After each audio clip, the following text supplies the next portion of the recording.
এই গণতান্ত্রিক প্রক্রিয়ায় আব্রাহাম লিঙ্কন, জর্জ রসুদের প্রক্রিয়ায় পৃথিবীর 1 ইঞ্চি ভূমিতে 1924 সালে খেলাফতে উসমানী পতনের পরে 1 ইঞ্চি ভূমিতে এই গণতন্ত্রের বুট দিয়া সিলমারো বাই সিলমারো দিয়া 1 ইঞ্চি ভূমিতে কোরআন সুন্নাহ প্রতিষ্ঠিত হয় নাই। কিয়ামতের আগ পর্যন্ত এই গণতান্ত্রিক প্রক্রিয়ায় ইসলাম বিজয়ী হবে না, লিখে রাখেন। তো তাদের, কিন্তু আমি ছোট মানুষ, আল্লাহ মাফ করুক, আল্লাহ মাফ করুক, আমি একটা কর্মসূচি দিয়ে দিছি। আমি বলছি এই বাউল আবুল সরকারকে যদি মুক্তি দেওয়া হয়, শাস্তি না দেওয়া হয়, আগামী 1 ডিসেম্বর মানিকগঞ্জ আদালত চত্বর ঘেরাও করা হবে ইনশাল্লাহ। আমি নিজে মানিকগঞ্জ যাব, মানিকগঞ্জ আদালত চত্বরে মানিকগঞ্জের জনগণকে লাইভে এসে বলেছি আপনারা উপস্থিত থাকবেন। মানিকগঞ্জবাসীকে বলেছি, আলেম উলামা ছাত্র জনতা দল মত নির্বিশেষে আমার রব্বে কাবার সম্মানের জন্য, সম্মান ইজ্জতের হেফাজতের জন্য এই বাউল ফাউলদের বিরুদ্ধে আমাদেরকে ঐক্যবদ্ধ হয়ে বাংলার জমিনে আওয়াজ তুলতে হবে। বাংলার জমিন নাস্তিকদের জন্য না, বাংলার জমিন শায়তানদের জন্য না, বাংলার জমিন মুরতাদদের জন্য না। শাহজালাল মুজাররদ ইয়ামিনীর জমিনে আল্লাহকে নিয়ে কটূক্তি করে এই জমিনে হাসিনা টিকতে পারে নাই, আল্লাহর বিরুদ্ধে কটূক্তিকারী কেউ টিকতে পারবে না।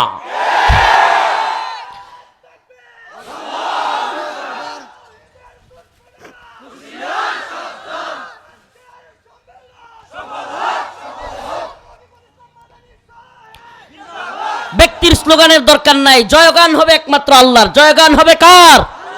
একমাত্র আল্লাহর জয়গান। আল্লাহর জমিনে বাস করি, মিয়া আল্লাহরই যদি কটূক্তি করে, চিন্তা করছেন কোনো সময়? হায় হায়, আস্তাগফিরুল্লাহ। আমার রবকেই যদি এই সমস্ত কথা বলে, তাইলে এই জমিনে থাইকা লাভটা কি? কথা বলেন না। এই এত এত মাহফিল, এত এত ওয়াজ, এত এত মাদ্রাসা, এত এত দাওরা হাদিস, হাফেজ, মুফতি, কি হবে এই মাদ্রাসার মাহফিলে? আমাদের এই অঞ্চলের সর্ববৃহৎ একটা মাদ্রাসা, জারিয়া মাদ্রাসা। তো ওখানে আমার বাড়ির পাশে, আমি ওই মাদ্রাসার ছাত্র ছিলাম। তো হুজুরে বলছিলাম, হুজুর হয় আমার 10টার দিকে দিয়ে দেন, নাইলে 12টায় দেন, ওইটা কইরে আসি। হুজুর রাজি না, হুজুর এনে শোয়া রাখছে, হুদায় ঘুমায় পড়ছিলাম। ঘুমায় ওয়াজ মাহফিলের যে মোড সব হারায় লাইছিলাম। তো আবার আসতেছি ইনশাল্লাহ, হয়তো আপনাদের নেতার মাদ্রাসায় উনি দাওয়াত দিয়েছেন, ব্যারিস্টার সাহেব দাওয়াত দিচ্ছেন। কত তারিখ জানি? 26 তারিখ মনে হয়। হ্যাঁ, সবাই জানে 26 তারিখ ইনশাল্লাহ আসতেছি, দেখা হবে। তো একটু আল্লাহ এবং তার রাসূলকে নিয়ে কটূক্তি করলে শাস্তি কি, এইটা একটু আপনাদেরকে জানাই, আমি আলোচনার শেষ দিকে যাব। প্রিয় ভাইরা আমার, বন্ধুগণ আমার, মুহাম্মদ বিন মাসলামা রাদিয়াল্লাহু আনহু আল্লাহর নবীর এক সাহাবী। সুবহানাল্লাহ। অনেকে সুশীলরা আছে দেখবেন, বলে যে আচ্ছা হুজুর আপনারা এত লাফান কেন, আপনারা এত কষ্ট পান কেন? আল্লাহর রসুল কি জীবনে কোনোদিন কাউরে মারতে কইছে? আল্লাহর রসুল কি মারামারি পছন্দ করতেন? এইগুলা কি ইসলামে চলে? কিছু সুশীল আছে না নাই? বলে কি বলে না?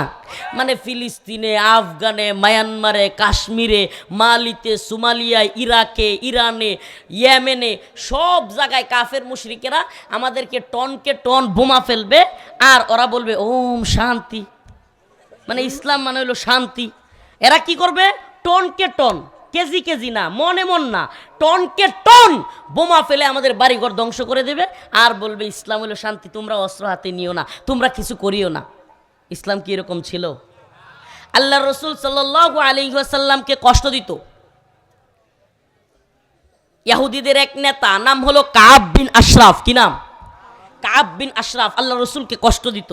আল্লাহ রসুল সাল্লাল্লাহু আলাইহি ওয়াসাল্লামের বিরুদ্ধে কবিতা বানাইতো, কবিতা। আল্লাহ রসুলকে নিয়ে কটূক্তি করে, ব্যঙ্গ করে কবিতা বানাইতো। রসুল্লাহ সাল্লাল্লাহু আলাইহি ওয়াসাল্লাম শুইনা কষ্ট পাইলেন, সাহাবাই কেরামকে ডাকলেন, হে আমার সাহাবারা, তোমাদের মধ্যে কে আছো যে এই কাব বিন আশরাফকে কতল করবে, হত্যা করবে? সুবহানাল্লাহ বলবেন না? বুখারী শরীফের হাদিস, সুস্পষ্ট। আল্লাহ রসুল নির্দেশনা দিচ্ছেন, এর চেয়ে বড় আর কিছু আছে?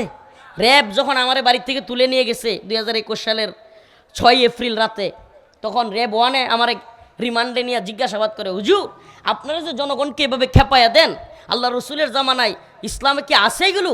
মানুষকে উত্তপ্ত করে দেন, জিহাদের কথা কন, এগুলা কি আছে ইসলামে? মানুষের মানে মাঠে নামাইয়া দেন, মানুষের জজবা তুইলা দেন।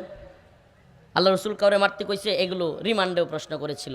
তখন আমি কি করব, আমি মানে তখন তো অবস্থাটা এমন ছিল, এই জালেমদের সামনে কথা বললেই এরা আগ্রাসী হয়ে যেত, গালাগালি করতো, মারতে আসতো, কথা বলার সুরত ছিল না।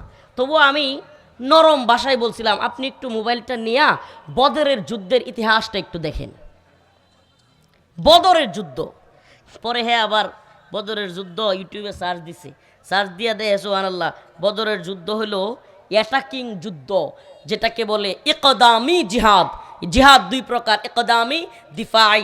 একটা হলো মনে করেন ভারত বাংলাদেশে আক্রমণ করে বসছে, মুসলমানরা এখন তাদের এই ভূমি রক্ষার জন্য, দিন ইমান হেফাজত করবার জন্য ভারতের বিরুদ্ধে যুদ্ধ করতে হবে, এটাকে বলে দিফাই, প্রতিরক্ষামূলক যুদ্ধ। আর একটা হলো যে মুসলমানদের এখন খুব অবস্থান ভালো, মুসলমানদের অবস্থান খুব সুন্দর, এখন ভারতে কোনো মুসলিম নারীকে তারা ধর্ষণ করতেছে কিংবা ভারতে কোনো মুসলিমদেরকে অত্যাচার করতেছে। এখন এই দেশের শাসকরা মনে করলো যে আমাদের যেহেতু অবস্থান ভালো, আমাদের সব কিছু আছে, তাইলে আমরা ভারত সরকারকে এই জুলুমের বিরুদ্ধে আমরা যুদ্ধ করব ভারতে গিয়া। এটাকে বলে ইকদামি, একটা দিফাই, একটা ইকদামি। বদর ইসলামের ইতিহাসের প্রথম যুদ্ধ বদর, এটা ছিল ইকদামি। কি যুদ্ধ? ইকদামি। আরে ভাই, আমি জিহাদে শরীক হইতে পারি আর না পারি, জিহাদ ফরজ, মানতে তৈব। আমি জিহাদে শরীক যদি না হইতে পারি এবং অন্তরে তামান্নাও না রাখি, তাইলে আমার মৃত্যুটা হবে মুনাফিকের মৃত্যু। এটা রাসূল সাল্লাল্লাহু আলাইহি ওয়াসাল্লাম বলছে, মান মাতা ওয়ালাম ইয়াগজু ওয়ালাম ইউহাদ্দিস নাফসাহু বিগজবিন মাতা আলা শু'বাতিন মিনান নিফাক। যে ব্যক্তি মৃত্যুবরণ করলো এমন অবস্থায় যে সে কোনো জিহাদও করলো না, আবার অন্তরে জিহাদের ভালোবাসাও লালন করলো না, মাতা, সে মৃত্যুবরণ করলো শু'বাতিন মিনান নিফাক, নিফাকের মধ্যে সে মৃত্যুবরণ করলো, নাউজুবিল্লাহ। তো আল্লাহ তাআলা বলছেন জিহাদ ফরজ। তো দেখেন আল্লাহ রাসূল সাল্লাল্লাহু আলাইহি সাল্লাম সবাইকে ডাকলেন যে কে আছো কাব বিন আশরাফকে কতল করবে, হত্যা করবে। আল্লাহ নবীর এক সাহাবী দাঁড়ায় গেলেন, সুবহানাল্লাহ, নাম তার মুহাম্মদ বিন মাসলামা। এই মুসলমান ইমানদার, খুব খেয়াল করে শুনতে হবে, কাব বিন আশরাফ ইহুদিদের নেতা, আল্লাহর নবীকে নিয়ে কটূক্তি করে। আল্লাহর নবী কষ্ট পাইলেন, ডাকলেন সাহাবায়ে কেরামকে, হে আমার সাহাবারা, তোমাদের মধ্যে কে আছো যে কাব বিন আশরাফকে কতল করবে? আল্লাহর নবীর সাহাবী মুহাম্মদ বিন মাসলামা দাঁড়ায় বললেন, আতুহিব্বু আন তাকতুলাহু, ইয়া রাসূলুল্লাহ, আপনি কি পছন্দ করেন আমি কাব বিন আশরাফের কল্লা ফেলে দেই? আল্লাহর নবী বললেন হ্যাঁ। মুহাম্মদ বিন মাসলামা রাদিয়াল্লাহু আনহু, আবু নাইলা রাদিয়াল্লাহু আনহু সহ 5 জন সাহাবী নিয়া কাব বিন আশরাফকে কতল করবার জন্য গেলেন। কেন গেলেন 5 জন নিয়ে? কাব বিন আশরাফ ছিল খুব মোটা তাজা, খুব একেবারে দানব আকৃতির মানুষ। ওই জামানায় খুব মোটা তাজা, উঁচা লম্বা, খুব দানব আকৃতির মানুষ। কাব বিন আশরাফকে একা একা শোয়ানো যাবে না, তাকে কৌশল করে শোয়াইতে হবে। কেন? আবারও বলতেছি কেন? আল্লাহর রসুল রে সে গালি দেয়। সুবহানাল্লাহ।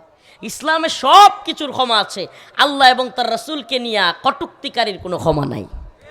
এই ব্যাপারে ইমামগণ, ইমাম আহমদ ইবনে হাম্বল, ইমাম শাফিঈ, ইমাম মালিক, ইমাম আবু হানিফা, নোমান বিন সাবেত, আবু হানিফা রহিমাহুল্লাহ সহ সকল ইমামগণ, সমস্ত মাযহাব একমত যে আল্লাহর নবীকে নিয়ে এবং আল্লাহকে নিয়ে যারা কটূক্তি করবে তার কোনো ক্ষমা নাই। মান সাব্বা নবিয়ান ফাকতুলু, আল্লাহর নবীকে যে গালি দিবে তার শাস্তি একটাই, ওয়াজিবুল কতল। আল্লাহর নবীকে গালি দিলে তাকে কতল করা হবে, হত্যা করা হবে। এটা কেন এত গুরুত্বপূর্ণ? কারণ যে রসুলরে গালি দেয় সে আসলে পূর্ণাঙ্গ দিনটাকে ধ্বংস করতে চায়। যে রসুলরে গালি দেয় সে কি করতে চায়? আল্লাহর নবী যে দিন নিয়ে আসছে সে পুরো দিনটাকে ধ্বংস করে দিতে চায়, এজন্য রসুলকে গালি দেয়। এজন্য আল্লাহ রসুল বলেছেন মান সাব্বা নবিয়ান ফাকতুলু, আল্লাহর রসুল ফরমান যে ব্যক্তি রসুলকে গালি দিবে তার শাস্তি ওয়াজিবুল কতল। ইসলাম দিনদারিতা শেখায়, ইসলাম উদারতা শেখায়, ইসলাম মানবতা শেখায়, কিন্তু এই ক্ষেত্রে ইসলামের কনসেপ্ট হলো খুব শক্ত। আশিদ্দাউ আলাল কুফার, শক্ত, এই ব্যাপারে শক্ত যে এই মুরতাদ, এই জিন্দিক, এই শাতেমকে কোনো ক্ষমা করা হবে না। মুহাম্মদ বিন মাসলামা কাব বিন আশরাফের কাছে গেলেন। ও এর আগে একটু ছোট্ট কথা বলে নিই। আল্লাহ রসুলকে মুহাম্মদ বিন মাসলামা রাদিয়াল্লাহু আনহু বললেন, ইয়া রাসূলুল্লাহ, আমার একটু অনুমতি দেন, আমি যাতে কাব বিন আশরাফের সাথে খুশ গল্প করতে পারি। কি গল্প? খুশ গল্প একটু বানাইছি না তারা যেন বশ করতে পারি। আল্লাহ রসুল বললেন ঠিক আছে তোমাকে অনুমতি দেওয়া হলো। যুদ্ধের ক্ষেত্রে কিছু কিছু ক্ষেত্রে কৌশল অবলম্বন করার জন্য মাঝে মাঝে সত্য লুকানো জায়েজ আছে যুদ্ধের জন্য। কারণ আপনি যদি শত্রুকে সব সত্য বলে দেন তাইলে তো আপনি পরাজিত হবেন। প্রিয় ভাইরা আমার, বন্ধুগণ আমার, এইবার কাব বিন আশরাফের কাছে গিয়া মুহাম্মদ বিন মাসলামা রাদিয়াল্লাহু আনহু বললেন, কাব আমরা তো বিপদে আছি। কয় কি সে? কয় কাব আর বইল না, মুহাম্মদ রে নিয়া যা বিপদে পড়ছি, জাকাত দিতে দিতে হেরে আমগর জীবন শেষ। আল্লাহ নবীর সাহাবী আসছে কি কাব বিন আশরাফকে মারবে, বলছে কি কয় মুহাম্মদের জালাই সাল্লাল্লাহু আলাইহি সাল্লাম কয় যে আমরা জাকাত দিতে দিতে আমাদের জীবন শেষ। কাব কয় কি আগেই কইছিলাম না যে মুহাম্মদ ভালো লোক না? হ্যাঁ এরকমই। কয় কাব তাইলে আমাদেরকে কিছু এই কর্জে হাসানা দাও, কিছু খাবারের পণ্য দাও, আমরা তোমার কাছ থেকে নিতে চাই কর্জে। তখন কাব বলল তাইলে কিছু বন্ধক রাখো, বন্ধক রাখো পরে তোমাদেরকে খাবার জিনিস দেই। তখন কাব বলল তোমাদের স্ত্রীকে বন্ধক রাখো। নাউজুবিল্লাহ। মুহাম্মদ বিন মাসলামা রাদিয়াল্লাহু আনহু বললেন তুমি যেই ভাড়ার মতো শরীর, তুমি যেই উসালম্বা, আমার বউ বন্ধক রাখবো না। কয় তাহলে বাচ্চা কাচ্চা বন্ধক দেও? কেনা বাচ্চা কাচ্চাও বন্ধক দেওয়া যাবে না, কোনো বানায় না হাদিসের কথা যে কোনো বাচ্চা কাচ্চাও তোমার কাছে বন্ধক দেওয়া যাবে না, তবে ডাল তলোয়ারগুলো বন্ধক দিতে পারি। তখন ডাল তলোয়ার বন্ধক রাইকা কাব বিন আশরাফকে রাজি করাইলো। মূলত কিন্তু এখানে এই যে পণ্য নেওয়া, খাবারের জিনিস নেওয়া কিংবা আপনার এই যে চুক্তি, এগুলা হলো সব হলো একটা কৌশল। মূলত কাব বিন আশরাফকে তার বাড়ি থেকে ডাইকা নামায়া একটু বাহির করে আনা হয়েছে। কাব বিন আশরাফ রসুলরে গালি দেয়, তারা সাইজ করে দেওয়া হবে। সুবহানাল্লাহ বলবেন না? এবার কাব বিন আশরাফ যখন পণ্য দিবে, কাব বিন আশরাফ সুগন্ধি ব্যবহার করতো, খুব আতর ব্যবহার করতো। কিছু লুচ্চালাফাঙ্গা বদমাইশ আছে দেখবেন সমাজের মধ্যে আবার ফিটফাট হয়ে চলে। তো এই কাব বিন আশরাফ সমাজের মধ্যে খুব ভ্যাডম নিয়ে চলতো, সে খুব সুগন্ধি ব্যবহার করতো। তৎকালীন আরবের সবচেয়ে ভালো ভালো সুগন্ধি ইউজ করতো, খুব প্রভাবশালী মানুষ ছিল। তখন সে সুগন্ধি ইউজ করছে। তো আল্লাহ নবীর সাহাবী আবু নাইলা রাদিয়াল্লাহু আনহু মুহাম্মদ বিন মাসলামা রাদিয়াল্লাহু আনহু কৌশল করলেন, বললেন কাব তুমি কি সুগন্ধি ব্যবহার করো? তোমার মাথায় এত সুন্দর ঘ্রাণ, একটু মাথাটা আগায়া দাও তো, আমরা একটু নাকে ঘ্রাণটা নেই। কাব বিন আশরাফ ওই সুগন্ধি তার মাথার মধ্যে দেয়, এটার ঘ্রাণ ছড়ায় গেছে। আর যখন মুহাম্মদ বিন মাসলামা রাদিয়াল্লাহু আনহু তার সুগন্ধির প্রশংসা করতেছে, পাম দিতেছে, পাম মোড়া মানুষ, লম্বা মানুষ, পামে ফুলে গেছে গা, ফুলে গিয়া মাথাটা বাড়াইয়া দিছে, কয় নাও ঘ্রাণটা শুঙো। আল্লাহর নবীর সাহাবী মুহাম্মদ বিন মাসলামা রাদিয়াল্লাহু আনহু সাথে সাথে কল্লা পেছায়া দইরা কাব বিন আশরাফকে চিৎকার মেরে আবু নাইলা সহ অন্য সাহাবীদেরকে বললেন, ও আমার ভাইরা, কাব বিন আশরাফের কল্লা বরাবর মারো, বদমাইশের বাচ্চা বদমাইশ, আমার রাসূলরে গালি দেস, তোরে সাইজ করে দিমু। আবু নাইলা এবং সাহাবায়ে কেরাম কল্লার মধ্যে কুব মারলেন, কল্লা দ্বিখণ্ডিত হয়ে গেল। কৌশল করে আল্লাহর নবীর কথায় কাব বিন আশরাফকে কতল করে। কাব বিন আশরাফ ছিল অনেক বড় নেতা, লোক জড়ো হয়ে যাবে, তার দলের লোক চলে আসবে। মুহাম্মদ বিন মাসলামা এবং আবু নাইলা রাদিয়াল্লাহু আনহু সহ উনার বন্ধু বান্ধব অন্য সাহাবীরা 4-5 জন সবাই দিলেন দৌড়, আল্লাহর নবীর কাছে গেলেন। আল্লাহর নবীর কাছে গিয়া এই কুসংবাদ নিয়ে গেলেন, বললেন ইয়া রাসূলুল্লাহ, আপনারে যে গালি দেয় সাথে কাব বিন আশরাফ রে শুয়ে আসছি। আল্লাহর রসুলকে যখন হুবহু ঘটনা বলছে, ইয়া রাসূলুল্লাহ আমরা তো কাবরে এইভাবে সিস্টেমে ফেলাইছি, আল্লাহর রসুল মুচকি হাসি দিয়েছে। ও মুসলমান ইমানদার, এক্ষেত্রে আমাদেরকে খুব সতর্ক থাকতে হবে।